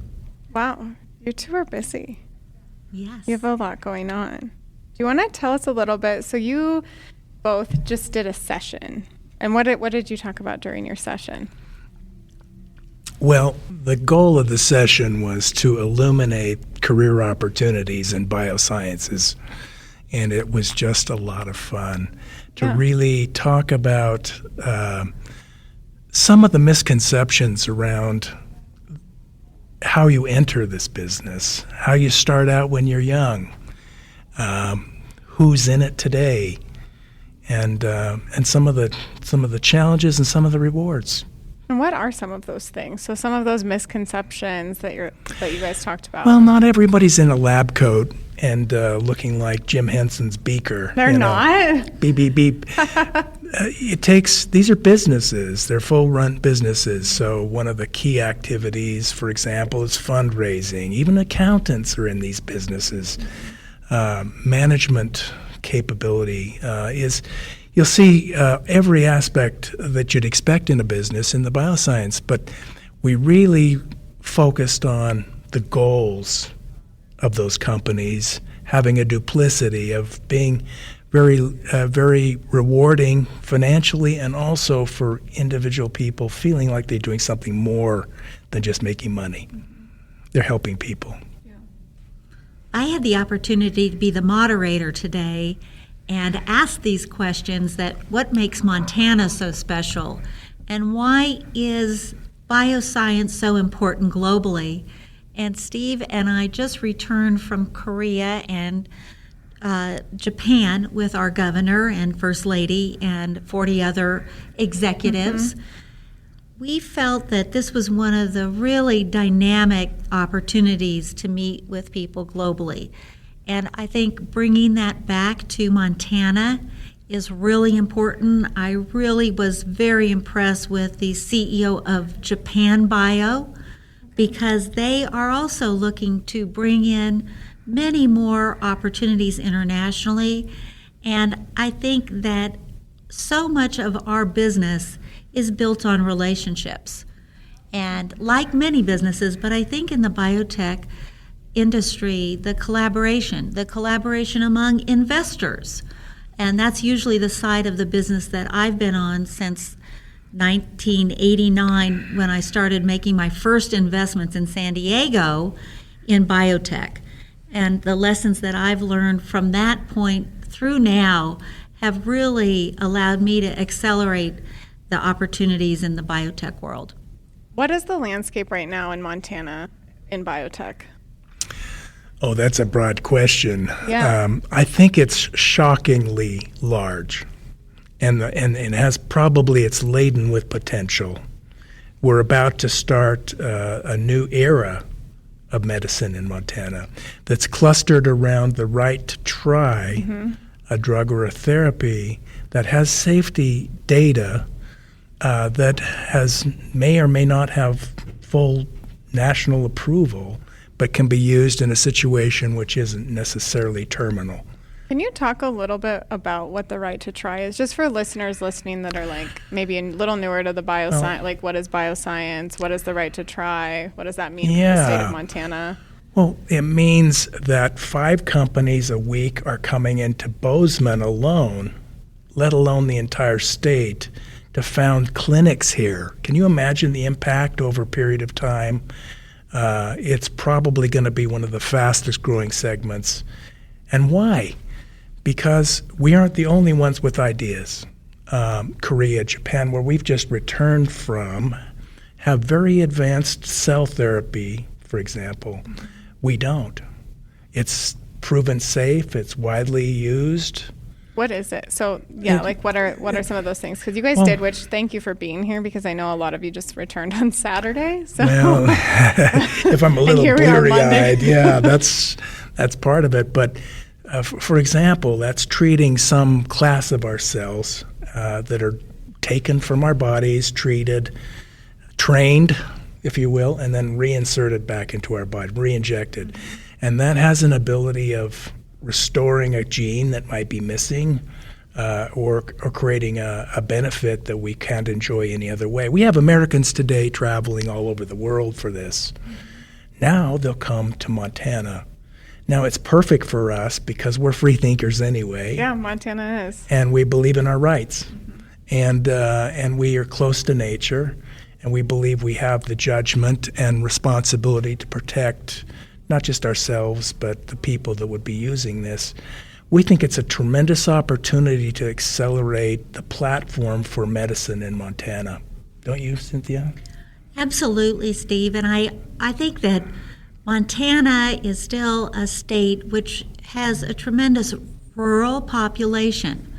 And part of the reason this legislation came forward was to allow a lot of the rural residents of Montana to have more access. And I think we've all been in situations where we wish, as a patient, you had more advocacy, you had more choices. And I think that's what this wonderful legislation brought forward by Ken Bogner is doing for Montana. It's allowing us to say, what would be good for patients? And this still has to be gone through several steps so that we're all in alignment on how it will be put forward. But we see already a huge number of people calling, trying to get more information.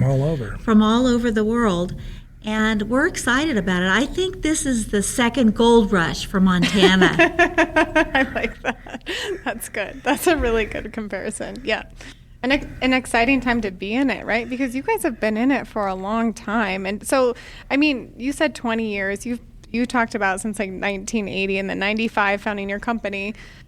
What have you seen change in Montana over that time? Well, I think we have seen younger scientists getting involved, and they have had more support from mentorship, and also because they're aware that companies can be formed with private equity money. Once they've achieved certain milestones, they are looking for partnerships and they're forming companies. And I think that's happening at an earlier stage in companies and younger participants. And that's really exciting to me when you see people in their 30s and 40s that have become world experts in Alzheimer's, ALS, vaccines. Longevity. Steve and I also have the pleasure of having our neighbor in Wolf Creek who won the Nobel Prize in Medicine in 2011. Wow. And he's still working in the area in the field of discovery. So there's so much that's happening that I think is going to come more to the forefront. And not to mention our newest Nobel Prize winner in medicine in whitefish, just this year. Oh, another wow. prize in medicine. Wow. Now, why Montana? Why not? Why not? And there's a long history that would surprise most people. If you look at the contributions that the state's made to medicine, from Holter heart monitors and right on through some of the most popular, successful therapies in medicine today. And what great people, too, that Great are doing people. that. I think that's been a theme that I've heard all day in my interviews is we produce really great people in the state that then go off and do these big things, right? Whether they're out of Montana or maybe they're doing it elsewhere. I think they have cleaner agendas somehow. Yeah, somehow, something like that. Yeah. Yeah. So what brought the two of you, if I'm not mistaken, it's your first time to EconoQuest. So how did you hear about it and get involved? Well, we actually had come to observe an EconoQuest last year. Oh, good. Okay. And the energy in the room was electric. It was so exciting to see students and teachers collaborating and answering questions and being very thoughtful and competitive. And then Steve and I had an opportunity to go to a dinner that was hosted by Nikki, and got even more interested in what could we do to work with her on achieving the goals that she has for EconoQuest. I'm an economist. Okay. And last year when I saw this happen, I kept thinking, why didn't this occur for me? I know. And I actually came across an idea of becoming an economist in France. Oh, wow. But I honestly think that if we could light a little bit of a fuse for some of these minds, right as that gold rush starts, we can do so much for, if we can show them that there's a massive opportunity to enter into, and it's not restricted to white lab coats and MDs and medical education. There's lots of opportunities. I think we've done something valuable, and I think economics education, if I could just put a little pitch in here, is really needed. We really need to have a better discipline for making decisions. Yeah, I would agree with that. And so my question kind of along those that theme of students and opportunities for Montana, and we maybe touched on it a little bit, but what opportunities in Montana do you think have the strongest potential for international growth? For international, this is international. Let me just give a use case that'll sort of highlight this. Let's do it, yeah. If you're looking at cellulitis, our friends in Eastern Europe, the Russians have had an approved drug on the market for years. We don't have it here. It's working for them. It's safe. It's possible you could bring that drug to the United States and use it in right to try. Who benefits? Well, the company that introduces the drug benefits. The patient benefits. The doctor benefits, and Montana benefits. I think that's one channel. The other one is just the patient that's looking for a solution that today would have to go to India or the Philippines or Cabo. Yeah, in which they go. And they go. We all know, and they go. But to do it in a more safe environment, a more regulated environment that can be assembled here in Montana, I think is the key. And it's long overdue. And for Montana to set this leadership is really special. Well, I also think that Steve's company, Solidex, has a tremendous opportunity, already has FDA approval, and now has an opportunity to have that same technology in Japan and several other major countries like India. And I think that the United States is a leader in the quality of many of our discoveries, not only in drugs, but certainly in medical devices and other types of therapies. So I think that we're going to see a lot more of that coming out of our state because the floodgates are going to open.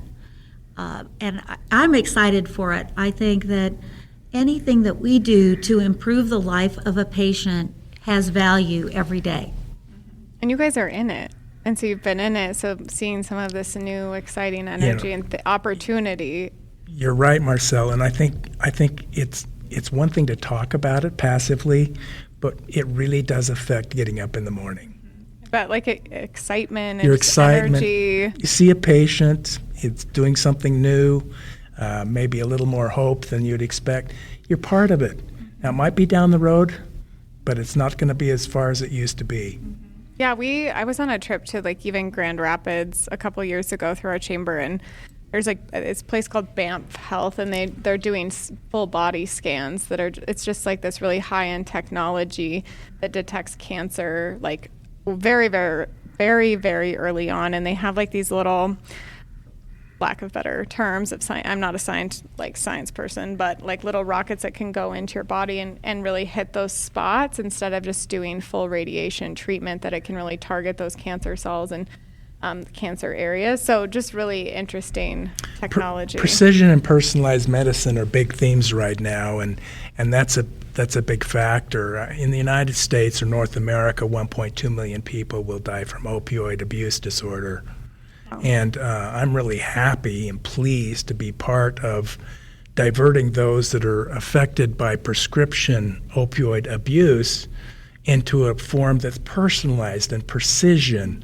Why do we take an entire body offline and a mind offline when all we're trying to do is stop pain? Yeah. So that's what our little contribution at Solidex is. It's really to end a delirium problem, stop the pain, which is key, but also to be a non-opioid solution. Mm-hmm. And so there's really nothing else there.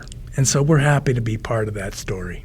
Well, I think also to meet with very young, dynamic PhDs up in Great Falls like Tiffany Hensley McBain, who is working in longevity medicine, and being able to identify what is causing inflammation in the body with a simple blood test.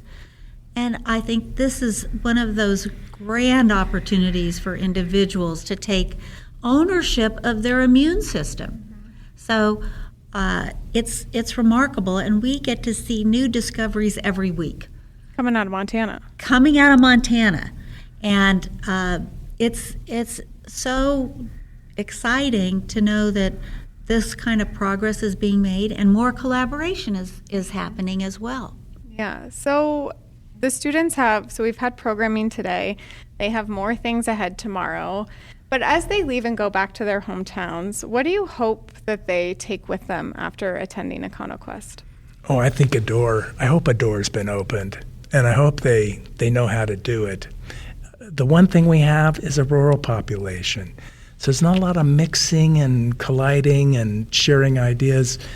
But if you can plant the idea with EconoQuest and they can go back and build on it remotely, I think you've opened a door for them that they may not have even been aware of before. That's what I think is interesting.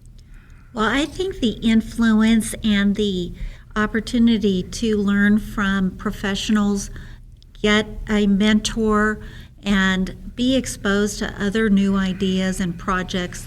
I know I had my Barbie doll next to my microscope growing up, and it was because I liked both things. You don't have to give up something to enjoy something else, in my perspective. So I think these students were primed for interest, curiosity. Those were the things that were mentioned quite often. Yeah. And then it was also mentioned to do as many other things as you can that build on your personal interests, your curiosities. It's not just you have to just study science. You can be a lawyer and work in the sciences. You can be a marketing person, an accountant, an economist. My background is Wall Street and financing biotech. So I look at things from a really first from the people. Who's the team? And I think EconoQuest is team building. It's working with students to build teams. And seeing the strengths of others, which I think both of you have talked on. And I would love to sit down with you at some other point, because I feel like you guys just have such great experience and things to share. But kind of back to your point of you need all kinds of people in an organization, right? You need the scientists, yes, but you also need the marketer and the business development and the finance and all of that to build one of those companies to make them really great. If one of them starts out thinking, I'm going to be the next wonderful AI engineer, and there's nothing that doesn't mean he can't contribute to our health situation and still be an AI engineer. Exactly. That fits in the program. But because bioscience is relatively new, it's not a fireman or a policeman. They need exposure to it. They need to know how to get into it. And I think that's part of what I hope we can do a little bit, is just make sure they understand the door's open, they have a way in. Yeah, and I think having both of you here, I know Nikki, but thank you, and I know Nikki appreciates it too, just being at EconoQuest, and they get to hear from both of you and hear what is bioscience, right? And get a little bit of an insight, because they maybe don't know, coming from small towns or wherever they're coming from, that's even an industry that exists. My last question for you, I've asked everyone, and you guys seem like you travel a lot, so I'm curious. What's a bucket list trip for you? Or if not a bucket list, maybe what's coming next for you on your... I know you just got back from Japan. I know what she's going to say. Okay, I can't wait. What? Go ahead. I think we love Montana. We're here because we've been everywhere else. And we're fortunate enough to have been to maybe 120 countries. Wow. And so in 2 million miles, it's time for us to find a place where we can curl up and read about something, or be here and enjoy the nature. It feeds your soul in a way that being in an airplane seat might not. So we're quite excited to be here, and we met some fabulous people, and we end up traveling anyway. But for me, it's really my bucket list would be going into Bob Marshall. Okay, yeah. And observing firsthand some biology, that would be it. Well, just 3 weeks ago, we spent the whole day with a geologist and Fish and Wildlife going through Yellowstone Park. Wow. But I'd say that one of the important things about Montana is that we keep bringing our friends here rather than us getting on a flight all the time to travel. And we are going to New York tomorrow for the Pre-Galleon Awards, which will bring scientists from all over the world that actually have a product in the market. But that's an event we do each year. But I would say that exposing a lot of our friends that live on the East Coast or California, inviting them to come to Montana, stay at our ranch, and take them fly fishing, it's a game changer. They probably love coming to visit, getting the invite. Well, it started during the COVID, and Cynthia said, we can't not meet our people. Come out. So either we're going to have to go there, which is going to be terrible, or we invite them here. And it's really fascinating, the experience we've had. We haven't had a single challenging experience. And they might not be into fish so much or fly fishing, but they understand meditation, and they see it from that angle. And the nature really has an effect on people that a good restaurant never will. And I'd also say big sky and seeing the stars. We've just had visitors from Utah, and they said, we don't get to see the stars like you see them here.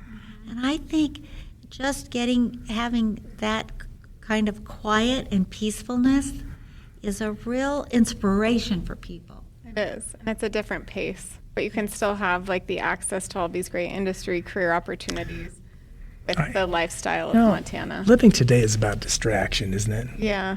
If you can get rid of it, it's a huge plus. And Montana's pretty. Yeah. Happy to call it home. Pretty. Yeah. Well, thank you both for joining.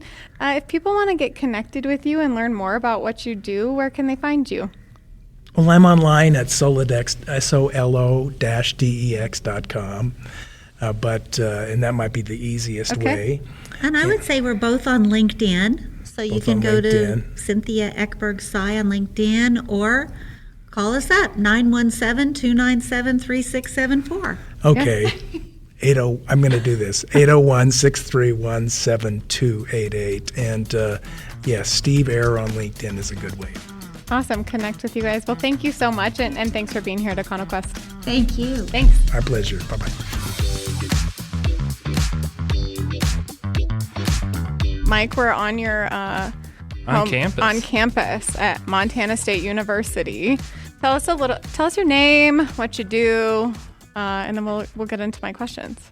Mike Veselik, I'm the Director of Economic Development and Impact here at Montana State University, which basically means that I am trying to make the university more accessible to the private sector, nonprofits, state government, help people get into the university, understand how we can partner with them better. Then another key piece is making sure that our research doesn't just stay at the university. As a land-grant institution, we have an obligation to serve the state of Montana, and when we are doing research, we want to ensure that companies in Montana, individuals, families, whoever can benefit from it knows what's happening here so that they can take advantage of that. And how long have you been in this role?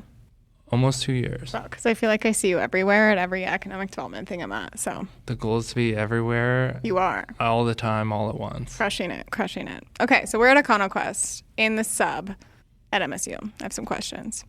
So my first question for you is, why do you think programs like EconoQuest are important for Montana students and the future of our workforce? When you think about the jobs that we all have now, they weren't the jobs that we wanted when we were second grade, fifth grade, eighth grade. I wanted to be a lawyer, a weatherman, a cop. I wanted to do all these things because that's what I saw. I never imagined a world where economic development, where you just go around talking about the institution you're working for, the community you're working in, helping to sell it, helping to get people aware of it. With that particular business focus, I never knew that. And so these opportunities like EconoQuest get to expose students to all of these things that they don't see on a daily basis. Mm-hmm. Think of who you interacted with when you were 10, 15 years old. You interacted with, your teachers, firefighters, police officers, the jobs you saw on TV. Mm-hmm. Maybe some kid goes home and watches The Pit with their parents and they think they want to be an ER doc, but hey, there are so many other ways to do stuff like that. Spy. Yeah, and so opportunities like EconoQuest give you the chance to really see that there's so much more out there to do. And I think what's cool about that is we're also on the campus, so they're getting exposed to industry, other foreign delegations to a certain extent, but also they're on campus and seeing a university, which maybe they haven't been here before. Maybe some of them have. I think some have not. And I think for a lot of students, right, they don't think about a 2-year or 4-year degree until they set foot on a campus and realize, wow, there's people from my community. There's people from my small town in Montana. There's people from my tribal group. There are people who are into lacrosse and knitting and rugby and movies and everything in between, and realizing the diversity that the state holds and the diversity that a university campus brings. Especially MSU. You guys are big. MSU. Yeah. 17,000 students. It's a lot. So my next question for you is, from your perspective, how's Montana connected to the global economy? It's a great question. It's a big question. I'm trying to think of one smart thing to say, because there are so many ways, right? Mm-hmm. When you think about the wheat that we grow here, Director Jillien Streit was just talking about this. When you think of the wheat we grow here, it is sold around the world. When you think about the cattle that are raised here, they are sold around the world. When you think about the people who come to places like Yellowstone and Glacier, I have a almost 3-year-old. She's been to Yellowstone a half dozen times. It's more than me. Right? Wow, girl. I love that for her. And every time we're there, I think for so many people, this is a bucket list trip. And they come from all over the world. They come from Asia. They come from Europe. They come from South America, Australia, New Zealand, Africa. Take your pick of a country. I bet some of those people want to come to Yellowstone. So to think that we are cut off here just because we're in the middle of the country, or we are not seen as worldly as New York or San Francisco or LA, that does not mean that we don't have these deep ties around the world. In fact, one of my favorite Montana facts is that Senator Mike Mansfield, who was a longtime senator from the state of Montana, is the longest serving person as ambassador to Japan. Mike Mansfield served for 12 years as ambassador to Japan. Wow. And so we have these great ties into Japan because of his leadership and because of the work he did over there. Senator Max Baucus was appointed to be ambassador to China, right? We have these ties where people from Montana are going out into the world. Then when you look at our cities and our towns around the state, like Butte, at one point... It's a fave. Of course, everybody. We all right? love Butte. No one's ever had a bad time there. But Butte at one point had more languages spoken there than anywhere else in the country. We have always been a state of diversity and a state with an international focus. We there's so much happening here that we have to share it with the world.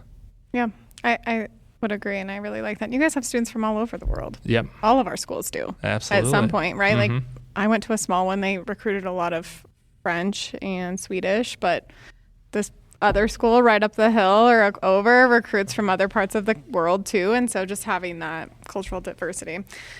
So we are on campus. There's a lot of, like, obviously we're here for high school students, so their teachers, their schools are participating, you're participating, others from the university are.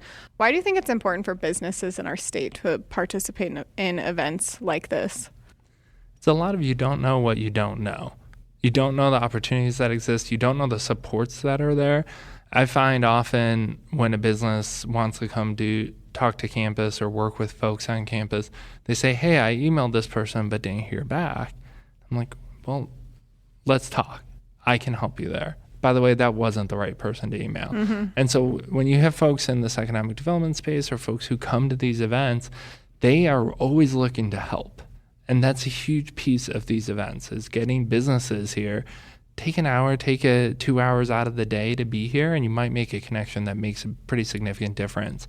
Additionally, trade internationally is easier than you think. Tell me more. It is easier than you think because there are people here to help you do it. You don't have to do it by yourself. Trying to read the Federal Register and all the rules and regulations around trade, what can be traded, what cannot be traded, what the tariffs are, you don't have to do that on your own. We have people in the state at the Montana World Trade Center, et cetera, that can help open that door for you and explore if it's a possibility. Might not be. Not every business is it a good fit for, but quite a few, you'd be surprised to learn that it definitely can be. Importing, exporting, yeah, there's a lot of professionals just in the state that can help with a lot of that. So speaking of students, what's a takeaway that you hope that these high school students leave campus with when they leave tomorrow? That the world is both so much bigger than you realize, but also so much smaller. Going to a new place is scary and it's hard, especially if you don't speak the language or you don't know the culture that well, but putting yourself out there is the growth opportunity. It's once you hit that edge and being able to expand out. If you stay inside your bubble, you stay inside your circle, you can have a very rich and fulfilling life, but expanding that a little wider and pushing yourself at the edges of your comfort zone is where you're going to really see that growth. So I'm hoping that students see, wow, there's a lot out there. A lot of these countries are doing really cool things. There's lots of opportunities, but also realizing there's probably a Montanan there who would be happy to help. Montanan living in Switzerland, living in France, living in the UAE or South Africa or Egypt or Malawi or anywhere in the world. Take your pick. You can probably find somebody who's a friendly face who was to someone who came in and didn't know anything and wants to help. And they're so willing to help. Montanans are like, who do you, like, they just want to, to know who you know, maybe from their town or whatever. Or you're from Montana and you're like thrilled beyond to see them. I saw this chart once that said what states have the most pride of being from their state, and Montana is right up there. And you've experienced other states. Yeah, like, you've lived in other states. Are we stronger than those that you've lived in? We don't need to name names. I lived in Washington D.C. for a while, and when you live in D.C., there are people from all over the country: Montana, Wyoming, Idaho, South Carolina, Arkansas, Utah. By far the best organized group, without a doubt, was Montana.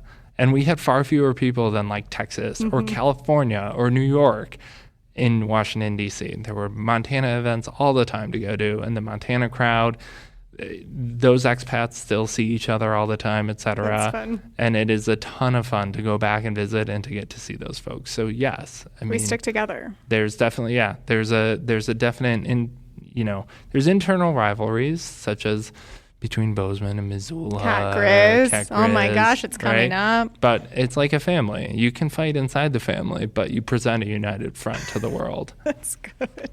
It's almost so good we could end on it. But my last question for you, and I'm excited because you've been to a lot of places across the country, across the state, across the world. What's a bucket list item for you? Whenever it hits fall, I have this strong urge to be on the British Isles, whether that's in Britain or Scotland or Ireland. But I'm picturing a cozy pub with a little fire crackling, the fall colors going, you're in a warm sweater, and it's raining out. And it's maybe that light misty drizzle that you get over there, and a nice adult beverage with you, maybe reading a book or having a conversation with somebody. But there's something to that part of the world this time of year, that just kind of crispy fallness that just hits perfectly. And so that's, if I could buy a plane ticket right now and go somewhere, Scotland, Ireland, the UK, all sound lovely. That's where we'd find Mike. Yes. Cool. Well, Mike, thanks for coming on. If people want to connect with you and your Office of Economic Development, where can they find you? The best thing to do, drop me a note, michael.veselik@montana.edu. Would love to connect more people to the university, see how we can help, see how we can get more involved in your communities around the state. We would love to be a part of it. And we had you on so you have a full episode that's aired too. So you can listen to that and really hear about what cool things you guys have going on. Yeah, at MSU. Everything that's happening in research and economic development at MSU. Cool. Thanks, Mike. Thanks. Thanks for listening to The Vault. Connect with us on Facebook at The Vault at 201 North Broadway or Instagram at TheVault_201. Or check us out on our website, thevault@201.com, where you can subscribe to our weekly newsletter. See you next time.